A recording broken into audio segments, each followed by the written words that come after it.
Price the lord, hallelujah. ಪ್ರೇಷಿತರ ಕಾರ್ಯಕಲಾಪ 1ನೇ ಅಧ್ಯಾಯ 8ನೇ ವಾಕ್ಯ.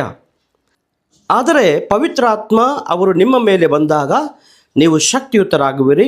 ಆಗ ನೀವು ಜೆರುಸಲೇಮಿನಲ್ಲೂ ಜುದಯದಲ್ಲೂ ಸಮಾರ್ಯದಲ್ಲೂ ಭೂಲೋಕದ ಕಟ್ಟಕಡೆಯವರೆಗೂ ನನಗೆ ಸಾಕ್ಷಿಗಳಾಗುವಿರಿ ಎಂದರು. ಆತ್ಮೀಯ ಸಹೋದರ ಸಹೋದರಿಯರೇ, ಪವಿತ್ರಾತ್ಮ ನಮ್ಮ ಮೇಲೆ ಬಂದಾಗ ಮೊದಲನೇದಾಗಿ ಲೌಕಿಕವಾದ ಶರೀರದ ದುರಿಚ್ಛೆಗಳನ್ನು, ಪಾಪದ ಕಾರ್ಯಗಳನ್ನು, ಸೈತಾನನನ್ನು ಜಯಿಸಲು ನಾವು ಶಕ್ತರಾಗುತ್ತೇವೆ.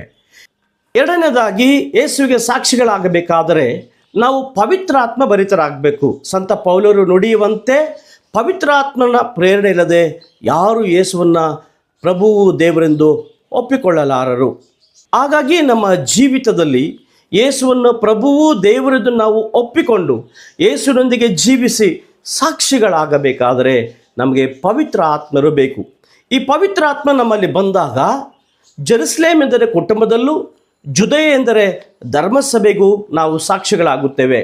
ಹಾಗೂ ಸಮಾರ್ಯ ಎಂದರೆ ಅನ್ಯ ಜನರಿಗೂ, ಭೂಲೋಕದ ಕಟ್ಟಕಡೆಯವರೆಗೂ ಯೇಸುವಿಗೆ ಸಾಕ್ಷಿಗಳಾಗುತ್ತೇವೆ. ಹಾಗಾಗಿ ಪ್ರಿಯರೇ, ಪವಿತ್ರ ಆತ್ಮರಿಂದ ಭೂಷಿತರಾಗಿ ನಾವು ಕೂಡ ಪ್ರೇಷಿತರಂತೆ ಯೇಸು ಕ್ರಿಸ್ತರಿಗೆ ಸಾಕ್ಷಿಗಳಾಗಿ ಜೀವಿಸೋಣ.